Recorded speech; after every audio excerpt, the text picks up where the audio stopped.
Sinita ang isang babaeng driver na dumaan sa EDSA busway kahit po bawal. Nagpalusot siyang buntis at nagtangka pang manuhol. Nasa frontline ng balitang yan si Gary De Leon. Pinara ng mga tauhan ng DOTR Special Action and Intelligence Committee for Transportation ang isang pickup truck na dumaan sa EDSA busway sa Santolan Station sa Quezon City.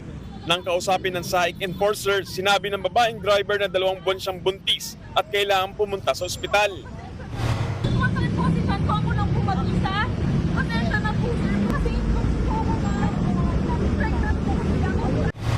Ayon sa SAIC, sinubukan pa ng driver na suhulan ng 500 pesos ang mga otoridad.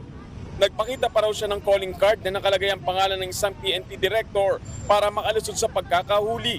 Tumanggi rin ang driver na magpakita ng lisensya at certificate of registration ng sasakyan. Dahil dyan, naglabas ng show cause order ang Land Transportation Office sa driver ng pick-up para humarap sa pagdinig. Nanindigan ng SAIC na hindi nila kukonsintihin ang tangkang panunuhol ng mga driver at paggamit ng impluensya para hindi mahuli. Nagbabalita mula sa Frontline, Gary De Leon, News 5.